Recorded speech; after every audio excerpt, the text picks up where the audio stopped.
tous, Boris Lenglock, je suis directeur de la communication de la Société française d'énergie nucléaire. Donc j'ai l'opportunité d'animer une table ronde qui, je l'espère, va être très intéressante avec différents experts. Donc autour du digital d'une part, ses opportunités pour les secteurs industriels, mais aussi les éventuelles menaces qui en découlent, et donc ce qu'on appelle la cybercriminalité, les cyberattaques. Donc je vais d'abord donner la parole à l'interlocuteur qui vient justement de s'exprimer, donc je vais plus vous le présenter. Mais par contre, il va peut-être s'exprimer sur autre chose, plutôt ce qu'a permis la digitalisation dans son secteur, dans son domaine, et quelles conséquences dans les activités du CEA et du CESTA en particulier. Bien, donc merci. Comme vous l'avez vu, donc, comme je le disais, on s'est lancé dans le programme de simulation pour assurer la pérennité de la force de dissuasion française. Donc la transformation digitale pour nous était, pour la France et pour la dissuasion, était un enjeu majeur. Merci. Donc c'était un défi qu'on a dû relever en 95-96, donc suite à la décision d'arrêter ces essais. Et donc là, toutes les équipes du CEA DAN, tous ces acteurs se sont mobilisés, je dirais, pour construire un programme de simulation qui allait nous permettre notamment de renouveler les deux composantes de la dissuasion. Donc cet enjeu, ce défi était incontournable, je dirais, donc il a fallu le réussir puisque nous avions des échéances fortes, c'était de renouveler les deux composantes de la dissuasion, donc la première en 2007 et la deuxième en cours actuellement. Sinon, on n'avait plus de dissuasion. Donc ce programme a dû être construit avec, je dirais globalement, vous pouvez le comprendre, avec une grande rigueur. Grande rigueur dans le sens où toutes les démonstrations allaient être apportées par des outils numériques et aussi démonstrations allaient être apportées par des validations expérimentales mais qui ne sont pas globales. Je dirais un peu, à titre d'exemple, c'est comme si je vous disais les ingénieurs d'Airbus sont performants et j'ai confiance dans les ingénieurs d'Airbus. J'ai encore vu l'autre soir en rentrant, il y avait la tempête sur Bordeaux, l'avion se déformait mais il restait intègre, j'étais rassuré. Mais voilà, la problématique c'est que nous, une fois qu'on a fait notre objet, on ne peut pas le tester à l'échelle 1, en grandeur nature. Donc c'est comme si les ingénieurs d'Airbus ne pouvaient pas faire des essais l'avion vide ou avec le pilote pour garantir donc, les performances de leur avion. Donc la démarche dans ce sens-là, elle a dû être très structurée pour vérifier qu'en gros dans l'apport de la garantie par la simulation, il n'y avait pas de trou dans la raquette. Donc ça a été un challenge fort, donc ça a nécessité quand même une évolution culturelle au niveau de nos salariés, de nos ingénieurs et de nos chercheurs qui concevaient les charges nucléaires, parce que quand vous avez toujours le recours à un essai, c'est quand même rassurant, un essai global c'est quand même rassurant, là c'était plus le cas. Donc ceci a été construit pas à pas, je dirais, et notamment en maîtrisant de mieux en mieux, comme je le disais, la physique, en développant de grands calculateurs, en faisant des validations expérimentales par partie, et surtout en finale, quand même, là où on avait quand même une petite roue de secours, je dirais, on avait un petit peu les bretelles, c'est que ces outils numériques, donc ces codes qui s'enchaînent, je dirais, qui constituent nos standards de calcul, en fait, on pouvait les tester sur les résultats des essais nucléaires que l'on avait réalisés de par le passé, puisqu'on avait quand même un certain nombre d'essais nucléaires pour lesquels on avait des résultats, et donc on a testé nos codes, donc nos chaînes de calcul sur les essais nucléaires du passé, et c'est comme ça qu'on a confirmé, je dirais, la crédibilité de nos outils numériques et de nos démonstrations. Donc ceci a nécessité plus d'une bonne quinzaine d'années, je dirais, et ça nous a permis, ainsi comme je disais, d'équiper la première composante donc, à la fin avant 2010, entre 2017 et 2010. Voilà un petit peu ce que je souhaitais vous faire passer comme message. Donc la digitalisation, ça a été un enjeu majeur. Alors on l'a fait surtout pour les aspects charge nucléaire au début, mais après, compte tenu que nos objets ne peuvent pas, même sans charge nucléaire, être testés sur tout le domaine d'emploi, puisque vous avez que nos systèmes d'armes peuvent frapper n'importe quel point du globe, on a eu la même problématique sur d'autres thématiques, les thématiques notamment de robustesse de nos têtes nucléaires vis-à-vis des environnements mécaniques, thermiques, et j'ai parlé de difficultés en rentrée atmosphérique précédemment. Donc on s'est lancé dans la simulation pour garantir toutes ces autres performances, garantir aussi la furtivité de nos têtes vis-à-vis des systèmes de défense. Donc toutes les démonstrations de garantie des performances de la tête, donc bien au-delà maintenant de l'énergie, sont garanties par la démarche de simulation. Et je dirais que cette démarche simulation, maintenant on voit qu'elle a été appropriée par un grand nombre d'industriels. Je citerai aussi mes collègues industriels de la dissuasion. Quand on voit ce qui a été fait, notamment pour la dissuasion et l'apport de la simulation, notamment pour réaliser de nouveaux missiles M5, retenez que quand on a fait le missile M4 il y a une trentaine d'années, si je ne me trompe pas, on a dû faire une vingtaine d'essais pour valider les performances de ce missile, et mes collègues de Safran et Airbus ont divisé par 5 le nombre d'essais réalisés sur le système M5, je dirais. Et donc ça, c'est grâce à l'apport de la simulation. Donc la simulation, c'est incontournable, ça permet de rester compétitif, ça permet de réduire les coûts de développement, je dirais, et donc ça représentera, la maîtrise de la simulation permettra à l'avenir, je dirais, à nos industriels français de se développer. Merci beaucoup. Donc, comme vous le voyez, le numérique, le digital permet de gagner en efficacité, d'être un peu plus efficace dans le procédé. Par contre, il y a aussi des menaces qui en découlent. Je voulais m'adresser au général. Donc, peut-être que vous pouvez nous dresser un peu l'état des lieux du risque cyber, ce qu'on entend par ce risque, le définir, les domaines qui peuvent être concernés en France. Donc voilà, nous donner un peu le contexte du risque cyber. Je pense que tout le monde a pu m'identifier, notamment avec les marques sur les épaules, donc on va se passer du papier.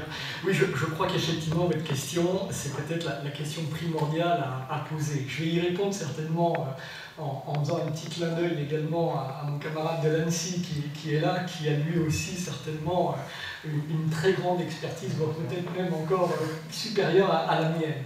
Et si je faisais tout de suite un clin d'œil, et je vais le faire pour lui, je vous engage véritablement tous à aller sur le site de l'ANSSI. J'y suis allé moi-même hier, vous voyez, vous avez le rapport d'activité qui est disponible sur le site internet. Vous voyez, je vous fais de la publicité, mais c'est un dessin, parce que là, effectivement, vous avez un document qui permet de répondre à la question qui est posée et qui est extrêmement bien fait, tant en termes de communication, de vulgarisation et de construction. Une fois que j'ai dit ça, et j'irai un peu en partenariat avec lui dans la réponse, comment arriver effectivement à caractériser cette menace. Bon. Là encore, sans repartir sur de l'historique de la gendarmerie, parce que le débat n'est pas là, mais force est de constater, bien sûr, que de notre côté, nous ne travaillons pas dans la simulation. Ça, c'est une évidence que de le dire. Partant de là, et si je ne veux pas faire un historique, je veux quand même en quelques mots simples vous montrer les évolutions de la gendarmerie pour arriver à s'adapter à ce type de menace et à mieux s'armer finalement pour y répondre.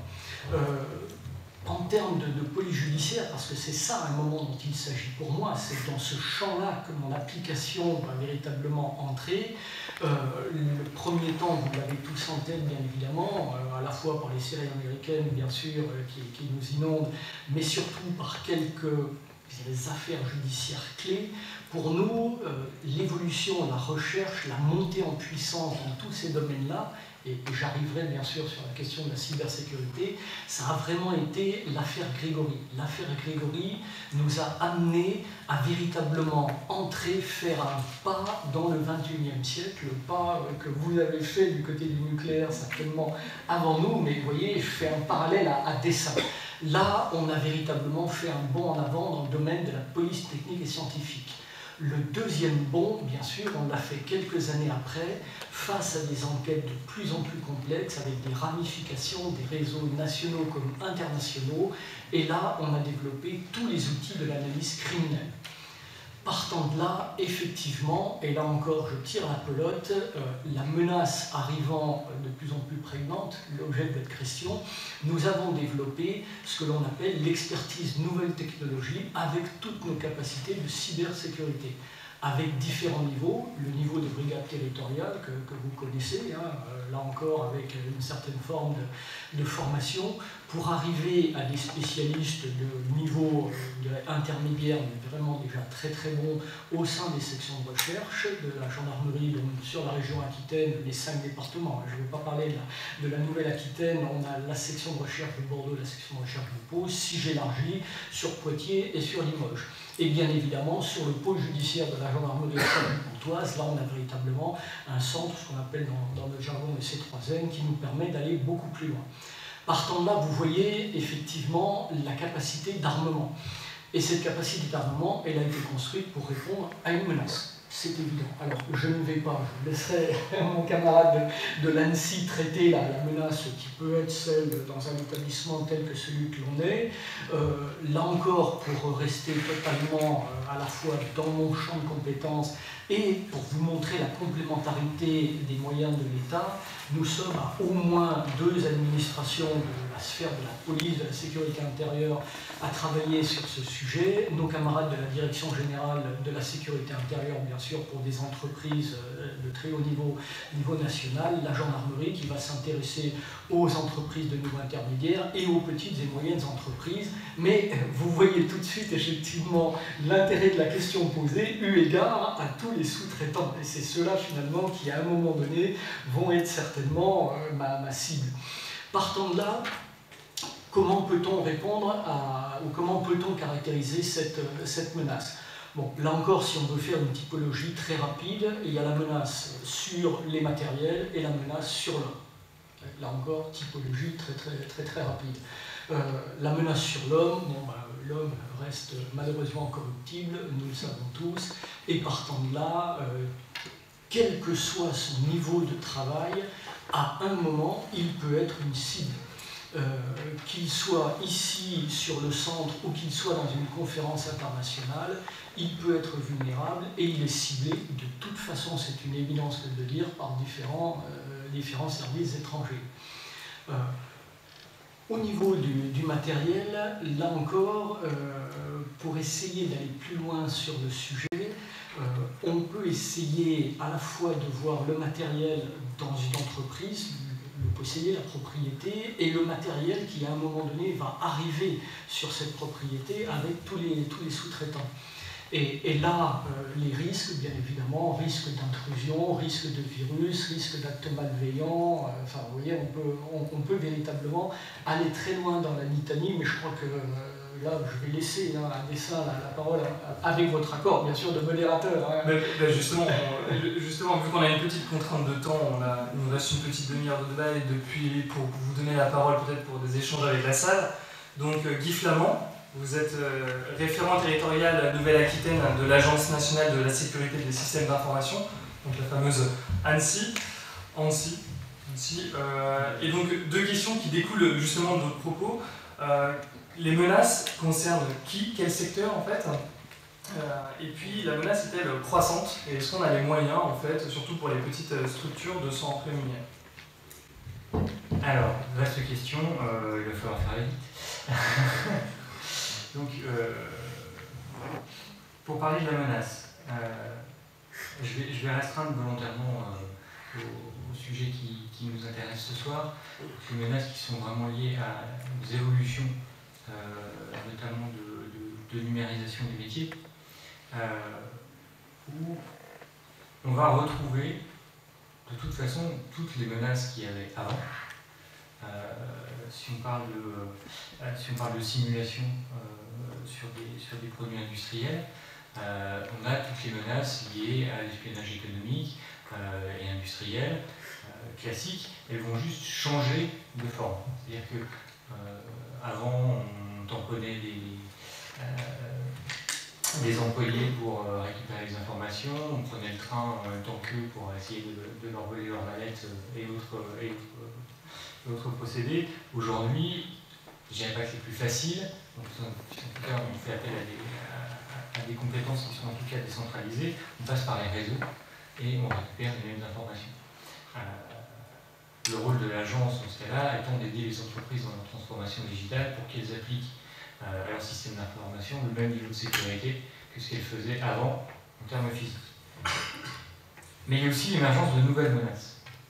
Et là, pour prendre l'exemple de la simulation, quand on fait une simulation numérique, sans test global ou avec peu de tests globaux, on repose intégralement, la filière entière repose sur le résultat de la simulation. Donc il faut que les données qui ont servi à la simulation et les données qui sont issues des simulations restent intègres. Et là, si vous voulez faire perdre 1 an, 2 ans, 3 ans, 5 ans à la recherche, il suffit de très légèrement modifier les données qui vont servir soit à asseoir les simulations, soit les résultats des simulations, pour fausser complètement toutes les données des. Et ça, c'est un danger qui n'existait pas avant, et qui est rendu possible par les nouvelles technologies de l'information, par le fait que maintenant tout est numérique. Donc il faut aussi adresser ces nouvelles menaces. C'est pour ça que à l'agence, et dans les autres services de l'État d'ailleurs, c'est vrai aussi pour mes collègues du ministère de l'Intérieur et du ministère de la Défense, parce que la DPSD œuvre aussi dans ce champ de compétences.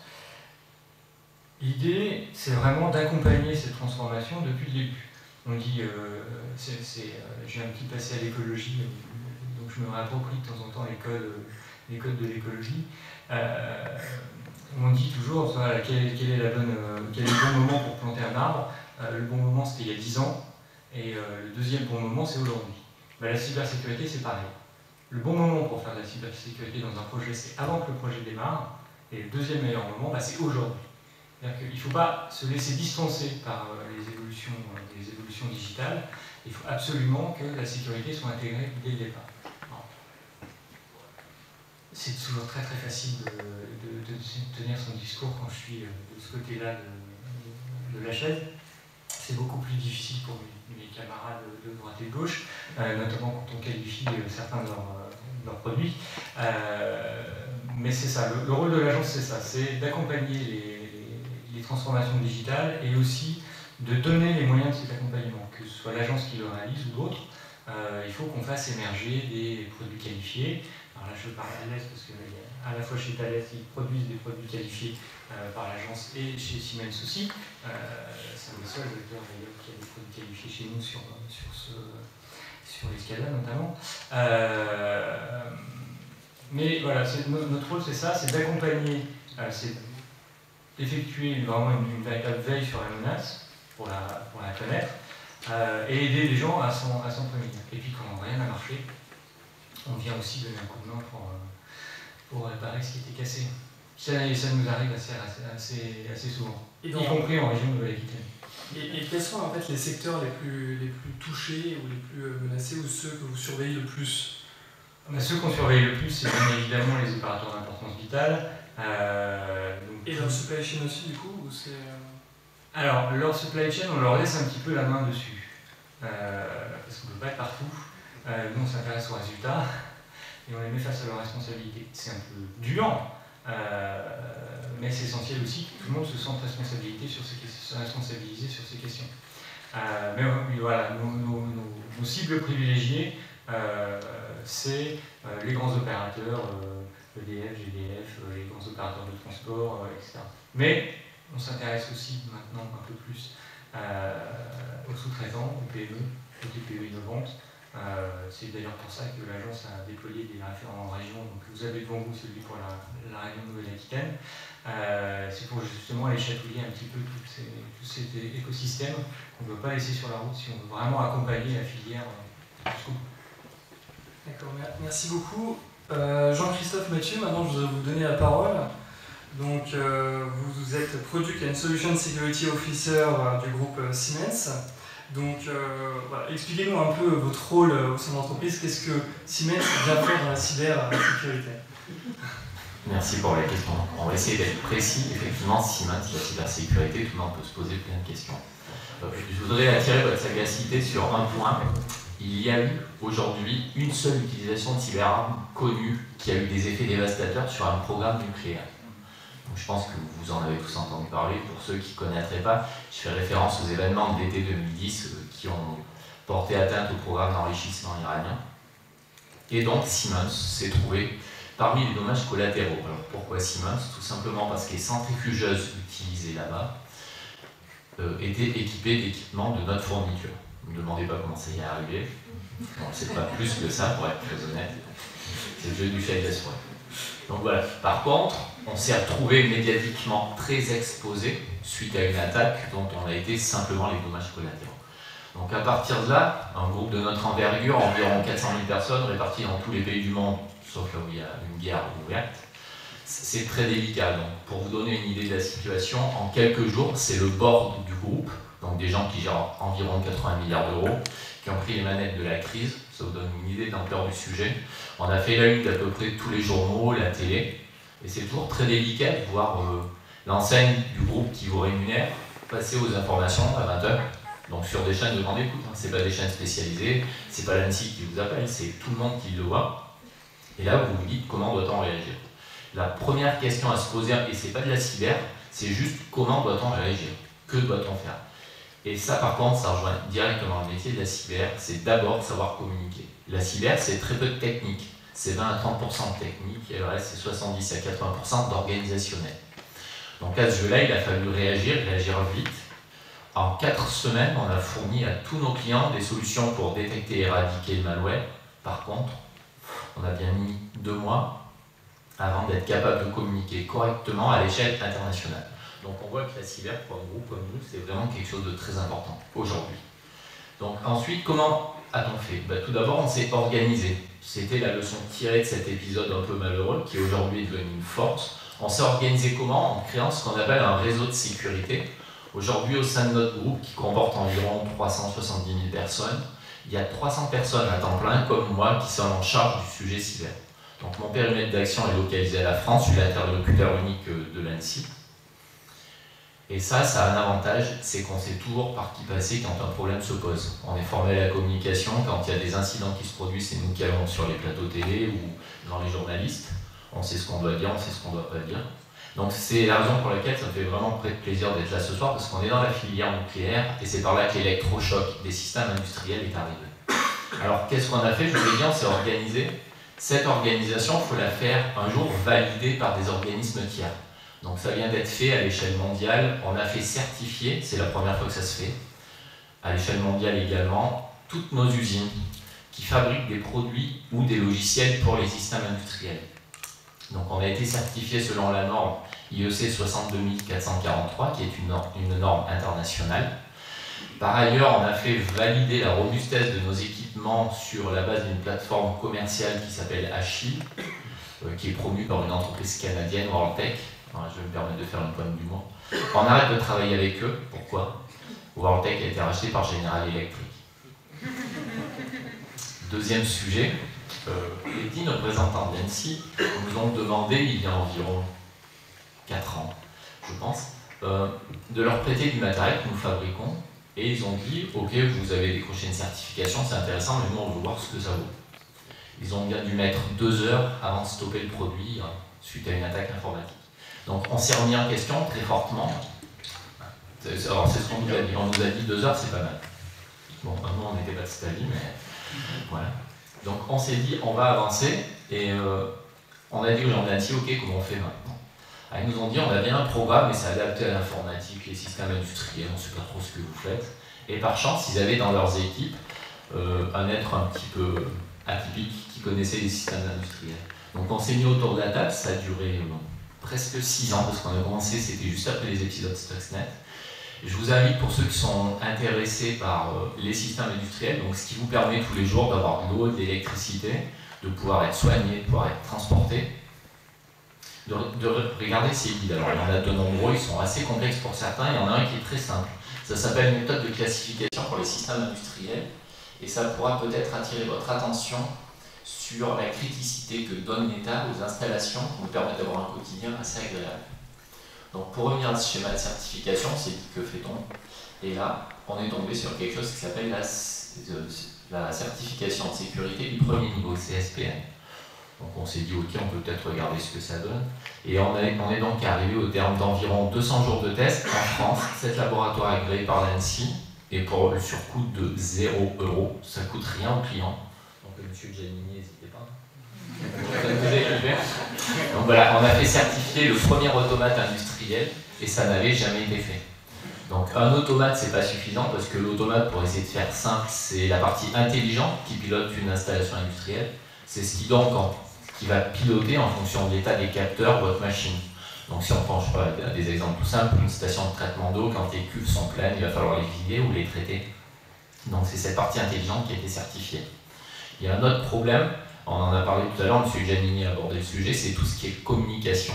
Et donc là, on avait fait également certifier un switch industriel.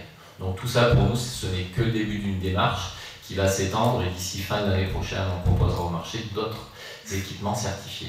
Je conclurai juste mon intervention sur un point. Nous, on fabrique des produits, mais les produits seuls, ce n'est rien, ça ne sert à rien. Si autour de ça, vous n'animez pas toute la filière, à savoir les intégrateurs, les gens qui installent sur site ces produits doivent être formés, aguerris à la cybersécurité. Aujourd'hui, ce n'est pas réellement le cas, donc ça a besoin d'être fait. Ensuite, les gens qui forment ces intégrateurs ont besoin également de se former parce qu'ils ne savent pas encore ou pas très bien ce que c'est un système industriel. Et par-dessus tout, les opérateurs, les gens qui l'utilisent. Donc on a la chance d'ici d'être au CESTA, donc l'univers de la défense, ça se passe bien. Quand on va chez d'autres opérateurs, j'en citerai quelques-uns comme ça, l'eau, les fabricants de voitures, l'agroalimentaire, c'est beaucoup plus complexe. Vous leur parlez de cybermenaces, ils vous regardent étrangement en se demandant de quoi vous parlez. Donc c'est vraiment l'intégralité de la filière qui a besoin de monter en compétences. Là, je te remercie vraiment que les gens de l'ANSSI, alors on y a participé intensément, mais pousser tout ça, c'est important. Donc chacun à son niveau, je pense notamment au monde de l'intégration, il faut vraiment avancer en la matière. Merci beaucoup. Pareil, je vais continuer aussi sur le côté des solutions qui sont développées. Frédéric Martinez, du coup, vous êtes business développeur cybersécurité chez Thales. L'idée, c'est vous travaillez beaucoup dans l'industrie aérospatiale notamment. Thales s'est rapproché maintenant d'Engie sur les aspects de cybersécurité. Qu'est-ce que vous pouvez nous dire sur ce secteur de l'aérospatial? Est-ce que c'est un secteur en avance? Quelles sont ses caractéristiques et qu'est-ce que vous proposez? Oui, je vais de toute façon élargir à l'ensemble des secteurs critiques, c'est aérospatial, mais également revenir sur l'aspect de la filière nucléaire et de l'énergie en général, puisque en fait, nous culturellement, on s'est trouvé à l'aise dans tous ces secteurs puisqu'on avait un ADN de la défense, de la sécurité, donc des objectifs communs, et puis une certaine façon de travailler qui pouvait nous rendre la vie assez facile, dans le sens où on avait la patience des grands projets. Puis de temps en temps, on aimait bien aussi faire partie d'une équipe de France et d'un champion français dans telle ou telle technologie. Donc on faisait des efforts pour être partie prenante de ces grands projets. Et donc, pendant longtemps, finalement, la cybersécurité, on en a fait beaucoup, un peu comme M. Jourdain, sans le savoir. C'est-à-dire que de par notre activité dans l'électronique, dans les télécoms, dans les transmissions, dans l'optique, dans beaucoup d'activités dématérialisées de ces filières, on avait beaucoup d'informatique, d'électronique. On subissait des risques d'espionnage industriel digital avant les autres. On subissait des risques de dysfonctionnement et d'erreur avant les autres, voire dans la compétition pour les marchés internationaux de défense ou autres, des risques de sabotage de nos activités de manière digitale un petit peu avant les autres. Donc on a déjà appris à se défendre nous-mêmes. Une fois qu'on a appris ça, comme ça nous a pris du temps, de l'argent, des investissements, au fur et à mesure du dialogue, on partageait ça avec tous nos clients partenaires stratégiques, sachant que la défense ou le régalien étaient souvent des consommateurs très avancés ou très précoces également. Et donc ça, par exemple, effectivement, était le cas de la filière spatiale, où quand on parle de cybersécurité dans la zone du sud-ouest en France, on a commencé ça il y a 15 ou 20 ans avec le CNES, qui, soit pour ses activités de recherche, soit pour le centre de lancement de Kourou, avait une grande avance intellectuelle en la matière, et qui nous a fait progresser beaucoup. Et du coup, aujourd'hui, on a continué à essayer de se maintenir à niveau et à proposer ça comme des services à tous les acteurs qui ont des activités critiques. Et là, il y a une transition qui est en cours. Et nous aussi, on remerciera bien l'ANSSI parce qu'en fait, on a souvent eu... Non mais, des fois, une agence nationale est ressentie par certaines filières comme... Voilà. Et en fait, dans notre cas, l'ANSSI nous aide dans un travail de sensibilisation pour les acteurs les moins bien informés. Et elle fixe des paliers qui sont importants. Encore une fois, dans le secteur de l'énergie nucléaire, ça s'est fait avant, ça s'est fait facilement parce que la notion de sûreté, justement la sûreté de la simulation, la sûreté de l'installation, la sûreté du patrimoine intellectuel de découverte des chercheurs, c'est pas nous qui avions à l'expliquer au client. C'était le client qui venait nous voir en disant j'ai ça à protéger, comment pouvez-vous nous aider? Aujourd'hui, l'ANSSI est en train d'expliquer à tous les secteurs critiques et des secteurs critiques pour l'activité économique de la France ou pour les services aux citoyens. C'est vrai qu'on parle justement des transports, de la distribution d'eau. Là, des fois, on a des problèmes parce que ce sont des secteurs qui sont jolis, ce ne sont plus régaliens. Ce sont des secteurs commerciaux, privatifs. C'est des gens qui ne sont plus tout à fait conscients de leur mission d'intérêt public, parfois, et à qui on vient dire, vous êtes gentil, et si vous ne protégez pas suffisamment vos installations, vous êtes vulnérable à un cyber-sabotage, à un cyberterrorisme. Donc, faites quelque chose. Et ce quelque chose, du coup, l'ANSSI pose des référentiels qui sont pour nous autant de modèles qu'on partage avec les clients. Et dans la filière de l'énergie, puisque c'était un secteur qui était sensible et bien en avance, le gros avantage pour nous, c'est qu'en fait, ça nous a permis de passer à la deuxième génération. C'est-à-dire que parmi les gens pour qui on assurait la cybersécurité depuis 5-10 ans, en fait, un certain nombre qui étaient concernés par les nouvelles directives réglementation, on les a fait passer à la deuxième génération pour qu'ils se mettent en conformité finalement parmi les premiers, et avec les nouvelles réglementations, voire même certaines réglementations qui ne sont pas encore totalement finalisées et stabilisées. Mais justement, ça c'est le jeu et la patience des grands projets. C'est-à-dire si vous mettez 5 ans pour transformer un système d'une entreprise, vous n'êtes pas à une année près, et vous avancez, vous finissez quand la cible est stabilisée, parce que vous êtes habitué à intégrer l'innovation tout au long du projet, ça fait partie des règles du jeu. Et du coup, aujourd'hui, on applique ces référentiels de cybersécurité et ces modèles de réponse, justement à toute l'activité intellectuelle et organisationnelle, c'est-à-dire aider les opérateurs critiques à réaliser leur prévention, à la mesurer, à mesurer leur exposition, à savoir à quel point ils sont exposés aux attaques, puis à les détecter, puis à les remonter vers l'ANSSI dès lors qu'elles affectent des intérêts vitaux, tout en suivant des process qui sont normalisés, réglementés, avec des outils performants, validés, qu'on met en commun, et puis justement pour être capable aussi de servir toute taille d'entreprise avec ce type de solution, mutualiser aussi les solutions et les réponses. C'est-à-dire vous pouvez équiper un géant national et les 300 géants nationaux avec un système propre, ad hoc à eux. Dès que vous commencez à taper dans la chaîne des sous-traitants dans la filière, vous êtes obligé de créer une sorte d'écosystème de solutions où on met des possibilités en commun et on essaye d'innover et d'imaginer quelque chose. Merci beaucoup. Petite dernière question avant de donner la parole à la salle, mais qui s'adresse plutôt aux institutionnels, entre guillemets, ce général ou à l'ANSSI, l'un de vous de répondre. La France se situe comment parmi ses partenaires européens ou à l'échelle mondiale dans ce qu'on pourrait appeler de la cyberdéfense ou ces différents secteurs d'activité industrielle? Comment on se protège si on se compare à d'autres pays? Est-ce qu'on est plutôt en avance, plutôt en retard, dans le peloton? Alors, je vais répondre. On m'a soufflé cocorico à l'oreille. C'est loin d'être faux sur plusieurs plans. Déjà au niveau réglementaire, on est très très en avance en France. On est le premier pays européen à avoir édicté des règles de cybersécurité pour les opérateurs d'importance vitale.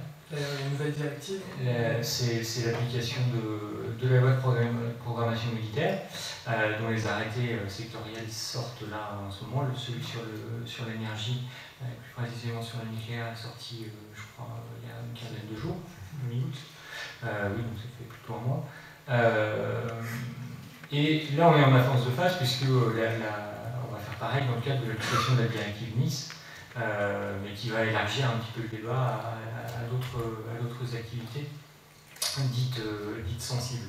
Là, on aura un travail de déclinaison encore à faire, mais là, pour le coup, on est quand même particulièrement en avance par rapport aux autres pays. En fait, la déclinaison de la loi de programmation militaire a montré un petit peu à tout le monde que si c'était possible d'imposer en concertation, on a quand même fait parler les acteurs des différents secteurs, mais c'est possible d'imposer un niveau d'exigence très haut sur le traitement des risques de cybersécurité. Ça, c'est le premier point. Après, on est aussi très très loin d'être les derniers en termes de production de produits de sécurité, notamment de produits qualifiés. J'ai un représentant justement de cette filière industrielle à mes côtés. Il pourra confirmer qu'ils ne sont pas les derniers sur le marché. Et quand on lit un peu la presse, et pas que la presse spécialisée, quand on se penche un petit peu sur les révélations, notamment de certains lanceurs d'alerte réfugiés aujourd'hui un petit peu plus à l'est, on se rend compte que c'est bien d'avoir une filière qui produit des équipements de sécurité, une filière française, et qui accepte en plus que des gens comme l'agence ouvrent un petit peu les produits, regardent ce qui se passe dedans pour être sûr que tout va bien et que tout est sous contrôle. Ça aussi, c'est un peu une particularité française, le fait de laisser